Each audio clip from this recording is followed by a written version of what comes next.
मुंबई में गूंजे नारा महाश्रमण जी का जय जयकारा।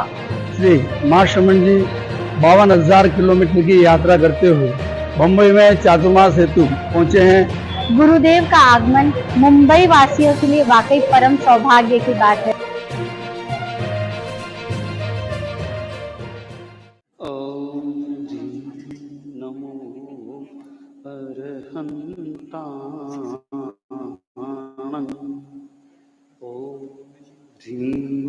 नमो सिद्धाणं।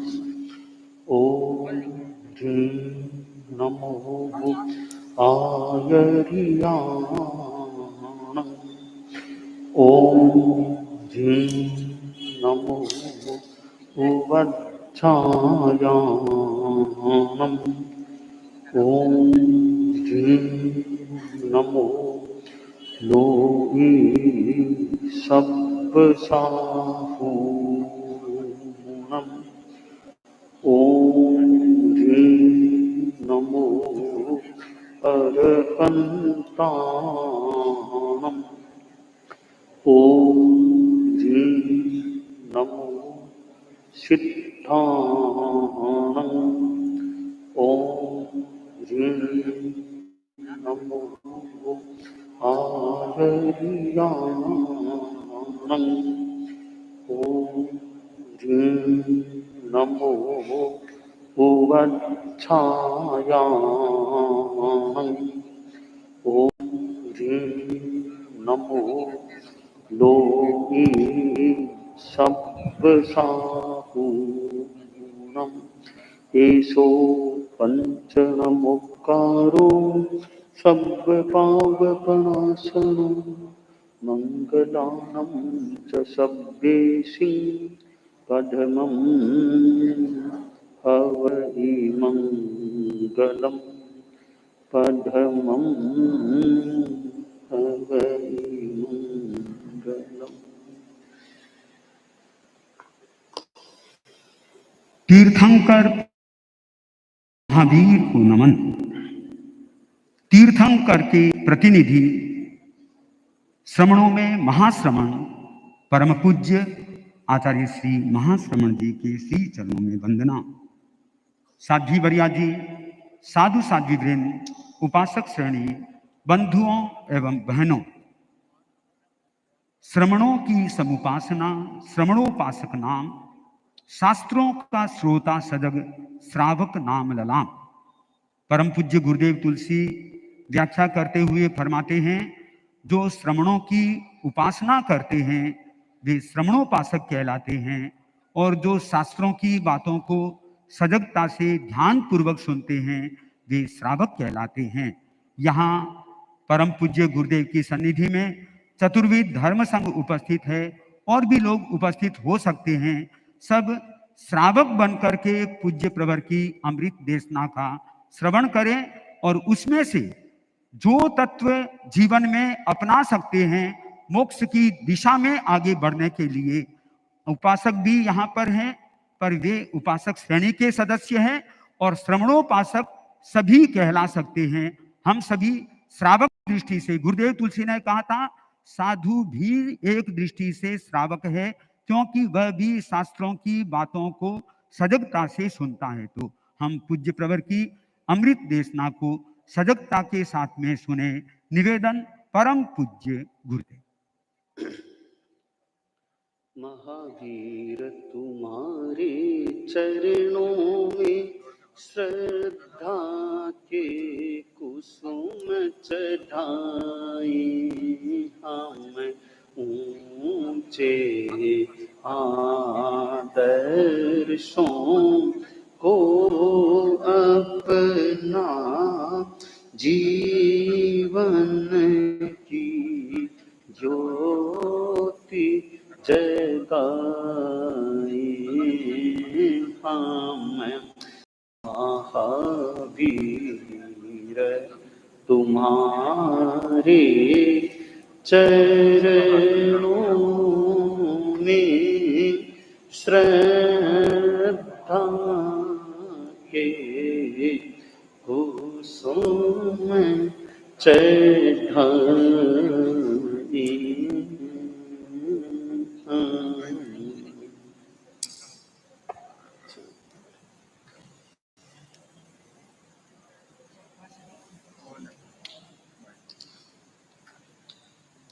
पन्नगे च सुरेन्द्रे च कौशिके पाद संस्पृशि निर्विशेष मनस्काय श्री वीर स्वामिने नमः। भगवती सूत्र में कहा गया है 8वें शतक में, कतिविहा हणम भन्ते लब्धि पन्नत्ता गोयमा 10 विहा लब्धि पन्नत्ता तंजहा नान लब्धि दंसन लब्धि चरित लब्धि चरिता चरित लब्धि दान लब्धि लाभ लब्धि भोग लब्धि उपभोग लब्धि वीर्य लब्धि इंद्रिय लब्धि। प्रश्न किया गया कि भंते लब्धि कितने प्रकार की प्रयुक्त है। उत्तर दिया गया गौतम, लब्धि 10 प्रकार की।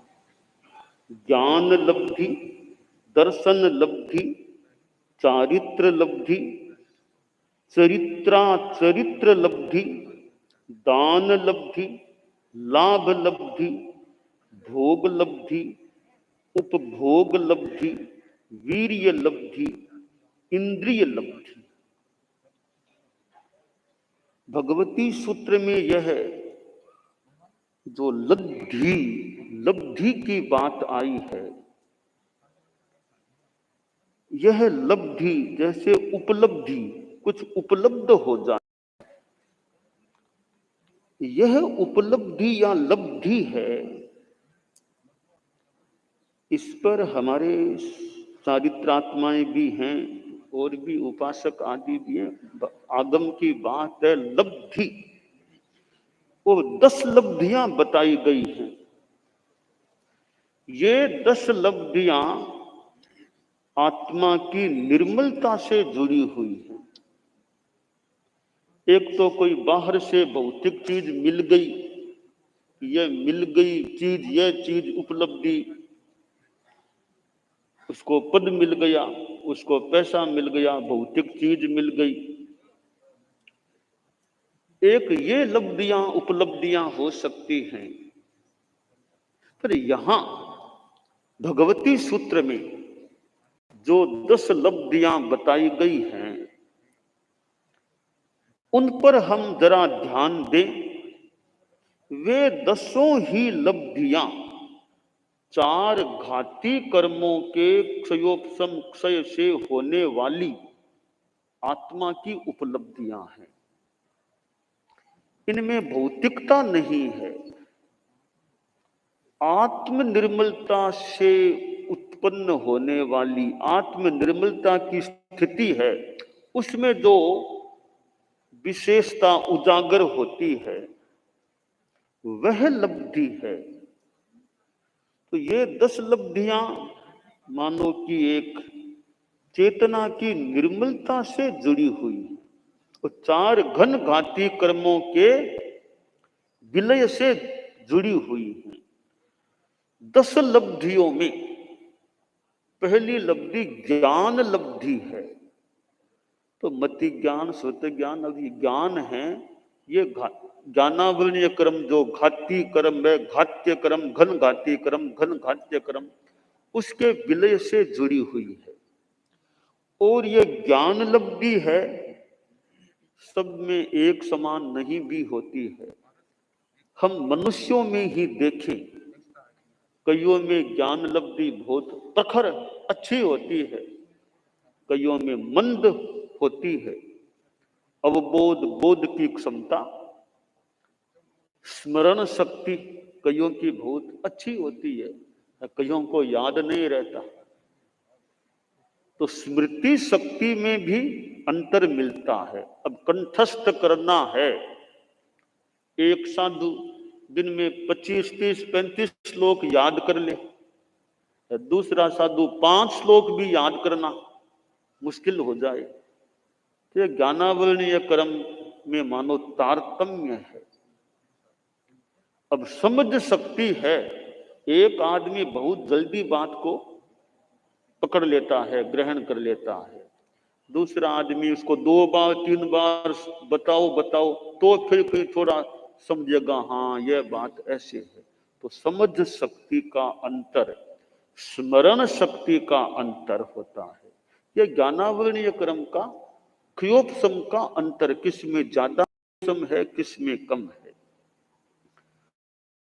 और कईयों में इतना ज्ञान विकसित है, साथ में वो दूसरों को बता सके वो क्षमता इतनी नहीं है। ज्ञान तो बहुत है, प्रेजेंटेशन करने का इतना सुंदर, दूसरों को बात को हृदयंगम करा दे, वो क्षमता नहीं भी हो।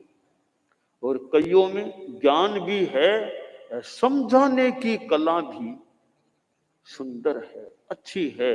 तत्व की बात को, सिद्धांत की बात को, व्यवहार की बात को वे इस तरह दूसरों के गले उतार देते हैं कि सामने वाले कन्विंस होकर उनकी बात को एक्सेप्ट, स्वीकार कर लेते हैं। तो ये ज्ञान में जो ज्ञान लब्धि की बात है, उसमें भी कम ज्यादा यह तारतम्य हो सकता है। बौद्धिकता है, तो बौद्धिकता होना, प्रबुद्धता होना, यह ज्ञानावरणीय कर्म का क्रियोपशम है।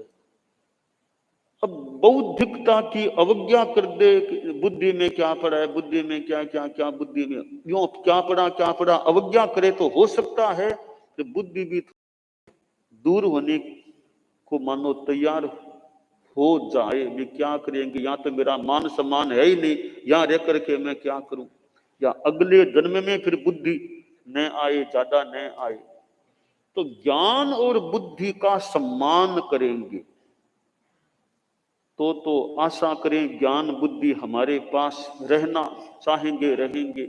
उनकी अवज्ञा, तिरस्कार, अवहेलना करेंगे, उपेक्षा करेंगे, तो ज्ञान बुद्धि इस जन्म में मान लो कम हो, या आगे के जन्म में फिर ज्ञान बुद्धि की मंदता रह जाए, हो सकता है। तो ज्ञान लब्धि जो है वो ज्ञानावरणीय कर्म से संबंधित है। ज्ञानावरणीय कर्म का क्रियोपशम, और फिर आगे तो क्षय होने से केवल ज्ञान लब्धि तक हो जाए। अब दूसरी दर्शन लब्धि है, यह सम्यक दर्शन लब्धि, और ये मिथ्या दर्शन लब्धि, सम्यक मिथ्या दर्शन लब्धि। तो ये दर्शन लब्धियां, किसी का सम्यक दर्शन बहुत मजबूत है, सम्यक्त्व बहुत पुष्ट है, इसका मतलब दर्शन लब्धि बहुत उच्च स्तरीय प्राप्त हो गई है, प्रखर हो गई है। तो कोई मिथ्या दर्शन वाला है तो कहा मिथ्या दर्शन लब्धि भी है, कि वो लब्धि कैसे हुई, वो तो मिथ्या की वो लब्धि कैसे हुई, कि वो भी उसमें भी थोड़ा बहुत तो कुछ होगा ना। मिथ्यात्वी आदमी है, जीव है, उसमें भी कुछ तो गुण मिल सकते हैं ना, तो वो उसकी लब्धि है। यानी बहुत कम लब्धि है, फिर भी है जितनी। एक आदमी मान लो बहुत धनाढ्य है, दूसरा बहुत साधारण है, तो कुछ तो उसके पास है, तो उतनी सी उसकी धन संपन्नता मान ले, तारतम्य थोड़ा बहुत है। इसी तरह सम्यक दर्शन लब्धि है, तो मिथ्या दर्शन लब्धि भी भगवती सूत्र में बता दी गई है। तीसरी लब्धि बताई चरित्र लब्धि। ये जो साधुओं के पास होती है, चरित्र लब्धि साधुओं में होती है। सामायिक चारित्र है, छेदोपस्थापनीय, परिहार, विशुद्धि, सूक्ष्म संप्राय, यथाख्यात, ये 5 चारित्र हैं। ये केवल साधुओं में ही, यानी चारित्रात्माओं में ही हो सकती है। और वर्तमान में ये 5 है, सामायिक आदि 2 हैं, सामायिक चारित्र और छेदोपस्थापनीय चारित्र, यहाँ वर्तमान में 2 हैं। दीक्षा लेते ही वो सामायिक चारित्र आता है, 7 दिन बाद या जब भी 4 महीना बाद, 6 महीना बाद बड़ी दीक्षा होती है, तब वो छेदोपस्थापनीय चारित्र हो जाता है। ये साधुओं में होने वाली लब्धि है। तो चारित्र मोहनीय कर्म के क्षय से संबद्ध है। चौथी है चरित्रा चरित्र लब्धि। चरित्रा चरित्र लब्धि यह केवल श्रावकों में ही होती है, साधुओं में नहीं होती। यह केवल श्रावकों में ही हो सकती है। इसका नाम है भगवती सूत्र की भाषा में चरित्रा चरित्र लब्धि, और हिंदी में चरित्रा चरित्र लब्धि। कि चरित्र भी है, चारित्र भी थोड़ा साथ में है, चरित्र भी है, वीरता वृत्ति है, व्रत भी है, अव्रत भी है। तो चरित्रा चरित्र लब्धि है वो श्रावकों में ही होती है। अब चरित्रा चरित्र लब्धि में भी तारतम्य तो संभव लगता है। किसी श्रावक में बहुत ज्यादा त्याग संयम है, किसी में कुछ कम भी हो सकता है, पर फिर भी यह एक लब्धि है कि श्रावक बनना भी जिंदगी की बड़ी उपलब्धि है। पदवी होती है, वो पदवी वो पदवी वो पदवी। तो गृहस्थों में तो श्रावक की पदवी बहुत बड़ी पदवी है। गृहस्थ जीवन में तो श्रावक की पदवी मिल गई है तो बहुत बड़ी पदवी है। और तो पदवी देखो, कोई आप में मान लो अध्यक्ष है, संस्थाओं अध्यक्ष है, तो हो सकता आज अध्यक्ष है, 5 साल बाद 10 साल बाद अध्यक्ष तो नहीं भी रहे। सरकार में कोई मंत्री है, आज है, 5 साल बाद नहीं भी रहे मंत्री, तो वो पद तो जा सकता है, जीवन काल में ही जा सकता है। यानी हाथ की बात नहीं, इतनी जनता रखे न रखे जैसी स्थितियां हो, पर श्रावक की पदवी है वो तो आपके हाथ की बात है कि श्रावकपना कौन आपका छीन सकेगा। और कोई पद से उतार भी दे तो श्रावक के पद से उतारने की ताकत किसमें, अगर वास्तव में आत्मा में है चरित्रा चरित्र, तो दूसरे में क्या ताकत है कि आपके श्रावक पद को कोई छीन ले उतार दे। इसलिए और कोई पद तो रहते हैं, कभी नहीं भी रहते हैं, तो श्रावक का पद तो अंतिम श्वास तक रह जाए, वो बरकरार बना रहे, निर्मल बना रहे, यह कामना श्रावक की रहनी चाहिए कि चारित्र लब्धि तो आ जाए। और ही बढ़िया बात है वो जो साधुओं में होती है, चारित्र लब्धि न भी आए तो चरित्रा चरित्र लब्धि वो तो बढ़िया रह जाए, वो तो अंतिम श्वास तक अच्छी रह जाए, श्रावकत्व अच्छा रह जाए। श्रावक होते हैं वे भी अनेक प्रकार के हो सकते हैं। कई श्रावक हैं कि वो मानो साधुओं के माँ बाप के समान होते हैं, तो साधुओं का भी ध्यान रखने वाले होते हैं। वे श्रावक हैं कि साधुओं का ध्यान रखने वाले, कि महाराज के जैसे भी कोई इनके साधना अच्छी चले, इनका ज्ञान दर्शन चारित्र अच्छा रहे, उसमें जितना हमारा सहयोग हो सके वो सहयोग देने का प्रयास करें। उनको मान लो गोचरी चाहिए, रहने को स्थान चाहिए, कपड़ा चाहिए, ये कुछ चीजें चाहिए, कभी दवाई आदि चाहिए। कभी हमारे घरों में तो भोजन भी बनता है, हमारे यहाँ दवाई भी है, दुकानों में दवाई और दवाइयाँ भी है। तो जो आपको चाहिए आप हम पर कृपा करो, हमारे घरों में गोचरी करो, दवाई लो, कपड़ा हो तो कपड़ा भी आप हमारे घर से जितना हम दे सके आप लें भले। तो यो श्रावक कि साधुओं का सहयोग की साधना में, हम संयम की साधना में सहयोगी बने। और कभी कभी तो यहाँ तक भी वर्षा आ गई है, वर्षा आ गई, अभी तो गोचरी महाराज नहीं आ पाएंगे, हम थोड़ी प्रतीक्षा करें, वर्षा है तो हम भी अभी थोड़ी देर भोजन न करें, भावना बांटे रहें कि बाद में मौका आएगा तो अगर महाराज आएंगे तो हमारे दान देने का मौका। यह श्रावक का माई बाप पना भी साधुओं का ध्यान रखें। तो वर्षा में मान लो नहीं आ सकते तो हम खाने की जल्दी क्यों करें और प्रतीक्षा कर लें, बाद में गोचरी आ जाए तो बहरा करके बाद में हम देखेंगे।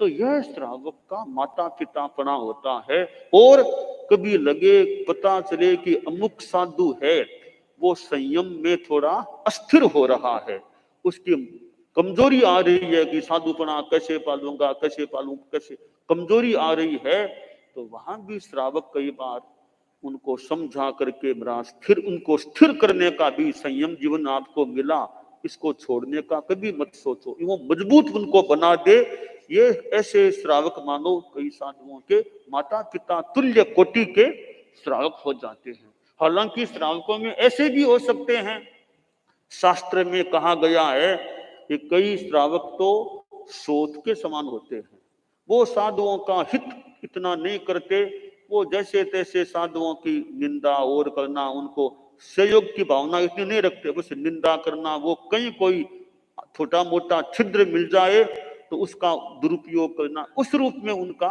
थोड़ा रुझान रहता है। तो वो एक कहा गया कि सोत के समान के श्राप, ऐसे अन्य 4 प्रकार के बताए गए हैं। तो चरित्र लब्धि यह जो श्रावक में होती है, इसमें जितना चरित्र है वो मूल गुणवत्ता है, जितना जितना अचरित्र है, असंयम है, वो तो छोड़ने लायक है। चरित्र का अंश जितना है वो अपने आप में ग्राह्य होता है। आगे बताया दान लब्धि, दान देने की लब्धि। कई बार आदमी दान नहीं दे सकता, आपकी भावना बहुत है कि दान, परंतु साधु आए भी, साधुओं का भी सचित निकल गया ना, अब घर असुस्ता, हम गोचरी नहीं कर, दिन भर गोचरी नहीं कर पाएंगे, मानो कि अंतराय आ गई श्रावक के दान। इसलिए भी अंतराय तोड़ो, हमारे अंतराय तोड़ो। आज सब अनुकूल स्थितियां है, तो आज आप कृपा करो और हमारे ज्यादा आप लो, हमारी अंतराय तोड़ो, ज्यादा हमें दान का मौका दो। तो दान की अंतराय न रहे, कम जाए, तो दान लब्धि की वो प्राप्त, जो आदमी दे सके, दूसरों को दे सके, वो क्षमता है, वो दान लब्धि। लाभ लब्धि की वस्तु मिले। अब मान लीजिए कि साधु गोचरी जाए और गोचरी प्राप्त, भिक्षा प्राप्त न हो, द्वारका नगरी में मुनि जी घूमे आर भी न मिले, इसका मतलब कोई अंतराय क्रम का योग है। भंडन ऋषि जैसे गोचरी गए खूब, और तो क्या भगवान ऋषभ जैसे महापुरुष, उनके भी कोई लगता है लाभांतराय का ऐसा उदय हुआ कि उनको वशीत कराया किसने था, हुआ कैसे, मिला नहीं भोजन तो प्रसिद्ध हो गया, वरना उनका कोई वशीत का इरादा शायद नहीं होगा। तो गोचरी जाते आहार मिलता नहीं उनको, लोग सोचते रहे इनको रोटी क्या दे, बड़े आदमी इनको तो हीरा पन्ना ये चीजें दे, रोटी क्या दे इनको, तो खाने को तो रोटी चाहिए ना, हीरा पन्ना थोड़ी खाने में काम आएंगे। तो लोग इतने भक्तिमान, इतने बड़े संत पुरुष हैं, इनको रोटी साग क्या दे, ये तो हीरा पन्ना मानक मोती वो ले तो अच्छी बात हो। तो रोटी मिलती नहीं, तो ठेठ 12 महीनों से 13 महीने पार, ज्यादा समय निकल गया। फिर श्रेयांस ने इक्ष्वाकु रस का दान दिया, तब प्रभु ऋषभ को कुछ मिला, पालना करने का अवसर मिला, पीने को। तो वे मानो उनके लाभांतराय, वो लाभ लब्धि में मानो कमी थी, उनको भोजन का लाभ नहीं हो सका। तो लाभ लब्धि होती है। कई साधु जाते हैं कि गोचरी के लिए जाते हैं और झोली भर करके लेके आ जाते, यानी उनको जहां गांवों में जैन लोग भी कितने नहीं खास, तो भी गोचरी गए झोली भर करके लेके, यानी लाभ भी उनकी ठीक है कि जाने पर वस्तु मिल जाती है। तो लाभ लब्धि। भोग लब्धि, आदमी के पास पदार्थ है, भोग नहीं कर सकता, चीजें पास में है, भोग अंतराय है, तो भोग नहीं कर सकता। गोचरी में आहार तो आ गया, फिर भी साधु खा नहीं सकता कि स्वास्थ्य की अनुकूलता नहीं है, तो चीज आने पर भी नहीं खा सकता। लाभ लब्धि तो है, मिल तो गया, तो भोग लब्धि वो इतनी नहीं है, मानो उपभोग लब्धि नहीं है, तो वो पदार्थों का भोग उपभोग नहीं हो सकता। तो 8वीं उपभोग लब्धि है। और 9वीं वीर्य लब्धि, यह शक्ति की लब्धि है। अंतराय क्रम हल्का है तो शक्ति है, वीर्य आत्म परिणाम, उत्साह अच्छा, शक्ति अच्छी है, कार्यदा शक्ति अच्छी, आत्म शक्ति, जो भी अंतराय क्रम के विलय से मिलने वाली। 10वीं लब्धि है इंद्रिय लब्धि, इंद्रियां प्राप्त होना। तो जैसे एक इंद्रिय प्राणी है, एक ही इंद्रिय मिली, द्विंद्रिय हैं लट आदि 2 ही इंद्रियां मिली, चिंटी आदि त्रिंद्रिय प्राणी 3 ही इंद्रियां मिली, चतुरिंद्रिय मच्छी मच्छर आदि 4 मिली, हम मनुष्य हैं, देव हैं, नारक हैं, त्रियंश पंचेंद्रिय हैं, उनको पांचों सारी की सारी इंद्रियां प्राप्त हैं। इसका मतलब ये हमारे पास बढ़िया इंद्रिय लब्धि है कि पांचों इंद्रियां हमें प्राप्त हैं। और इंद्रियां प्राप्त होने पर भी कई बार अवरोध आ जाए, जैसे श्रवण शक्ति कमजोर पड़ गई। अब है तो पंचेंद्रिय, तो कान से सुनाई कम देता है, सुनने में बाधा आ रही है। फिर कभी यंत्र के द्वारा, कर्ण यंत्र के द्वारा आदमी सुनने में सहायता लेता है। इसी तरह आंखों की ज्योति इतनी कम, या एक तरह का अंधापन आ गया, अब देख नहीं पाता है। तो पंचेंद्रिय है, फिर भी देखने में कठिनाई, समस्या हो गई है। तो पंचेंद्रिय होना, ये पांचों इंद्रियों की मानो लब्धि प्राप्त करना है। तो ये इंद्रिय लब्धि, एक इंद्रिय में थोड़ी, फिर इंद्रिय में थोड़ी ज्यादा, यूं पंचेंद्रिय में संपूर्णतया मानो पांचों इंद्रियों की वो लब्धि की स्थिति आश्रय हो जाती है।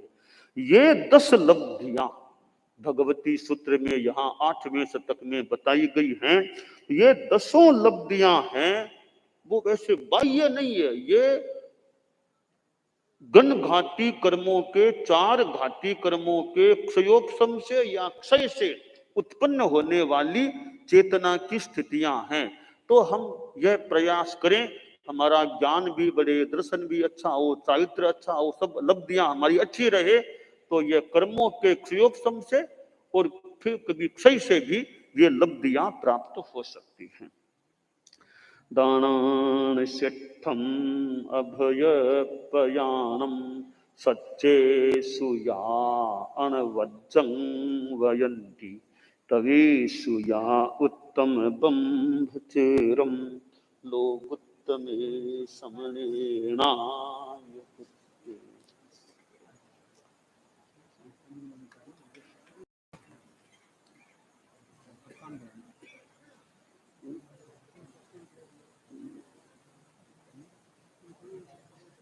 कालू यशो विलास।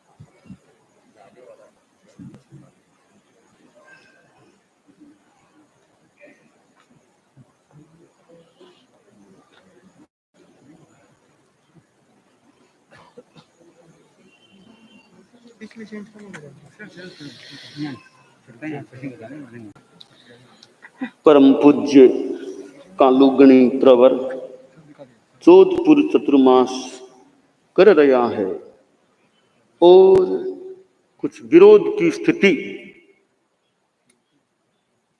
गुरुकुलवास में उत्पन्न हो गई है। और अन्य लोग भी, मतलब लगे जोधपुर का कई लोग के दीक्षा नहीं होने दिया, दीक्षा समारोह नहीं हो सके, बाल दीक्षा ठीक नहीं, यहाँ को थोड़ो माहौल आश्रय बन गयो। और परम पूज्य कालूगणी साधु समुदाय, इन साधुयां जोधपुर में विराजमान है। अब दीक्षा 22 कोई छोटी मोटो दीक्षा समारोह को नहीं, 22 दीक्षा संभवतः वो 13 पंथ को तो बीटीएम को पहलो मौको हो कि इतनी बड़ी संख्या में दीक्षावां एक साथ हो रही है। तो एक सुंदर संग्रह वास्ते कीर्तिमान की बीटीएम की स्थिति अभूतपूर्व 22 दीक्षा में होने वाली है, और साथ में विरोध की स्थिति भी है।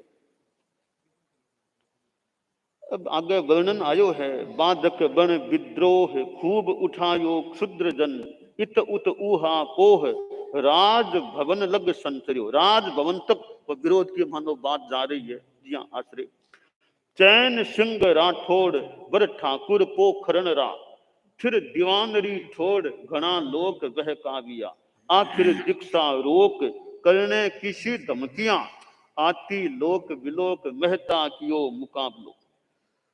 तो अब कभी दीक्षा ने रोकनी है, आ धमकी की दीक्षा में रोक सा आ धमकी आ रही है, तो आ दीक्षा रोकने की धमकी आ रही है, तो भी श्रावक भी आ धमकी तो अब क्या करा, आप दीक्षा तो रुकनी नहीं चाहिए। तो यहाँ लिखो है आपने भी कोई चैन सिंह जी राठौड़ पोकरण का ठाकुर साहब, कोई को लगे हो कभी दीक्षा नहीं होनी चाहिए, यहाँ के लोग हो तो श्रावक प्रमुख वकील मेहता प्रताप मल्ल जी, काना ठोकी कील सुन चौकन्ना चैन सिंह। तो वकील साहब प्रताप मल जी मेहता श्रावक, वे सोचो रही आज दीक्षा आपने संग्रही किया रुक सके, आखिर आप भी तो वहां श्रावक कहा तो गुरुदेव के दीक्षा इतनी घोष ते, तो दीक्षा समारोह क्यों रुके, कि मैं गलती कहीं करा, क्यों दीक्षा समारोह रुके। प्रताप मल जी थोड़ा सा यूं मानो जोश में आया, यहाँ लगे राठौड़ जी हाँ चैन सिंह जी बे जिका लगे विरोध में दीक्षा के, तो बने थोड़ो सो कयो, तो लिखे काना ठोकी कील सुन चौकन्ना चैन सिंह। आप प्रताप मलजीर मेहता के धर्म नीति अविरुद्ध दीक्षा तेरा पंथरी, कभी हमारा तेरा पंथ संग्रही दीक्षा है पर धर्म नीति शू बिल्कुल अनुकूल है। वो सन्यासी लोग है दीक्षा में देवे, धर्म नीति शू कोई गलत काम को नहीं, जो भी तेरा पंथ की दीक्षा हो रही है आ धर्म नीति के अविरुद्ध है, इन्हें कुछ रोकने की बात आप क्यों कर रहे हो। देखो वह बोले जोश में रुकी न रुकसी रुद्ध करे किटी करतूत को, तो देखो छे लोग कितनी करतूत कर लीजो, मैं तेरा पंथ की दीक्षा ने रुकन को देवा, थोड़ा जोश दिखाई होवे, जदी रोकन रो जोश तो मशीन गन मेल जो, राख हिय में होश हादर प्राण हजार रा।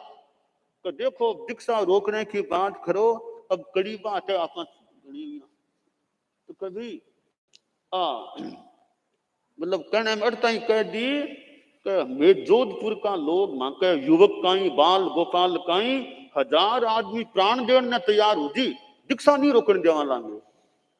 यहाँ थोड़ी जोश भरी बात आई, तरुण बाल गोपाल जब लग जीवित संगरा तब लग दीक्षा टाल जोशा नहीं जो धान में। भी जब तक जोधपुर में मांका समाज का युवक लोग बाल गोपाल जीवित है, वित्त दीक्षा रोकन को देवा। यहाँ थोड़ी जोश भरी सी बात प्रस्तुत करी, सुन प्रताप बच साफ ठाकुर सा ठंडा हुआ, आखिर तो इंसाफ सच्चाई रो बल प्रबल। न ठाकुर साहब जी का हाँ चैन सिंह थोड़ा सा अब नरमा पड़ गया कि प्रताप मेरे दोस्त में बोलिया कि मां का युवक है इतना जोधपुर में, मैं दीक्षा को रोकने जा, प्राण दे जाएंगे दीक्षा को रोकने जाएंगे। सारो शांत विरोध वातावरण बनो विशद, जबर संग में जोध समय समय श्रावक हुआ। तो सारो विरोध आखिर शांत हो जावे, दीक्षा को जो विरोध हो वातावरण अच्छो बन जावे। और जोधपुर को प्रसंग है, समय समय पर श्रावक भी हुआ है, जिसका मौके पर आपको पौरुष कहीं बुद्धिमत्ता कहीं काम लेकर के कोई संकट आयो बिना थोड़ी टालने को प्रयास मानो करियो है। तो जोधपुर में इतिहास में यहाँ कला श्रावक भी जिका भी जमाने के मायने संग पर कोई यहाँ कला राज राजा वहां का और की तरफ जन मन मोर नित्य सजोर हृदय झकोर सुनाय लोचन वन लहराय देश देश राम आगे देखन दीक्षा अवसर सामने कहीं जन जो धारण शुभ दीक्षा संस्कार रोकाई मांडो अति मंदाण अछग छाय आनंद घन उमराय रयो उभय समय आडंबर पाए सज सज जोर जलूस सेरी सेरी संचर काई सायं मुनि प्रत्युष औछब छाय रयो आनंद घन बरसाय रयो। तो दीक्षा को माहौल है वे वैराग्या का बनोला निकलना वे यहाँ का जुलूस और निकलना तो वो मौको आयो वे जोधपुर के मायने तो जिया ठाठ बाट दीक्षा थिया का जुलूस बनोला जो भी वो तो गाजा बाजा जो भी करता करता अब दीक्षा को दिन निकट आ रियो है और सागे पुलिस जुलूस आगे चले काई पहिरी लिपत परास विविध वेश सुविशेषता काई है जनता सुल्ला जनता में उल्लास है और जुलूस के आगे पुलिस भी चल रही है और अब दीक्षा को दंड थे तो जोवो रे थे तो जोवो रे जोवो जो धान दीक्षा झंड थे तो जो रे जो धान दीक्षा झंड थे तो जोवो रे जो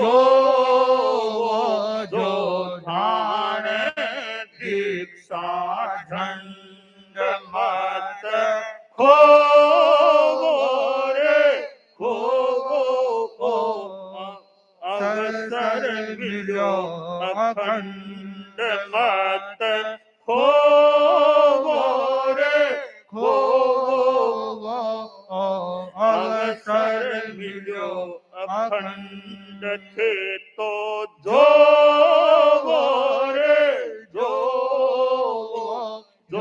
धान दीक्षा झंड मोहना में मावे नहीं रे नर नारारो बिन लाभे आभे चढ़ा मनु तारक चंद्र नंद थे तो जोवो रे जो धान दीक्षा झंड इतरे तर चर्चा करे बनिता वारो समवार दिव्य गेश धारी इतारे दीक्षा हित जाय थे तो जोवो रे जो धान दीक्षा रंग सलूनो अंग कोरे जोबन जंग प्रसंग चुमुक चुक रख रे अथवा अपर उमंग थे तो जोवो रे जो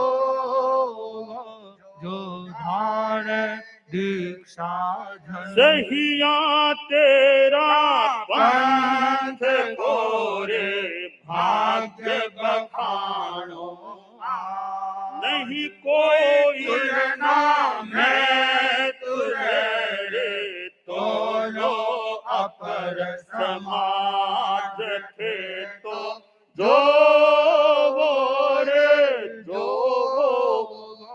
जो धान दीक्षा झंड थे तो जो रे जो धान दीक्षा झंड मत खोवो रे खोवो अवसर मिलो अखंड भाई सब लोग दीक्षा समारोह देखो, दीक्षा देखो। जोधपुर ने मौको मिलो है, इन मौके ने खोवो मत। 22 दीक्षावां को मौको मिलो है। अब यहाँ लोग गांव शहर के मैंने भी दीक्षा, ओहो बच्चा है रे, किया दीक्षा, जो भी माहौल बन रहे है। और विस्मय भरी विमर्शना कहीं जन जनरी अनपार, यश परिमल श्री पूजरी कहीं प्रसरी घर घर द्वार। अब दीक्षा निकट तिथि आ रही है। अब दीक्षा तिथि निर्णीत प्रीत युत आई, तब रश्मि रमण निद्र रुचिर रोचि प्रसराई।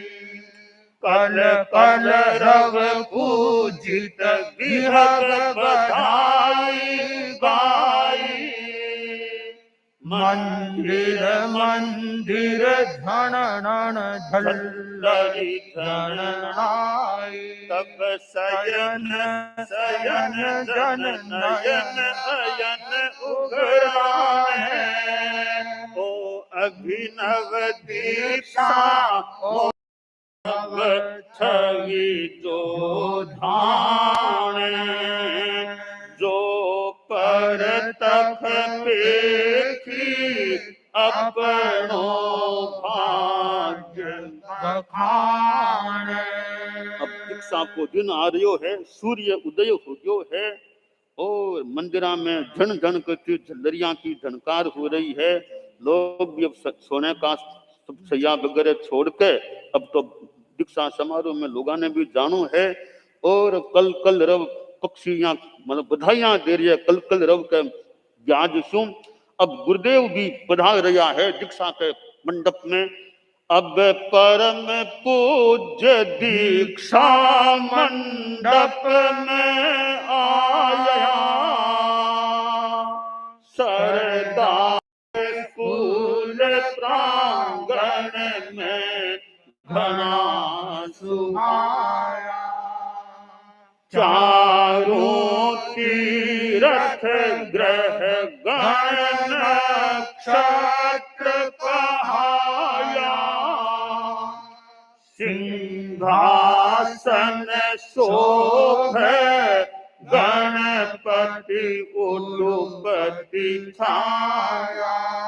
अन्याय मतालंबी मन मोदा माने।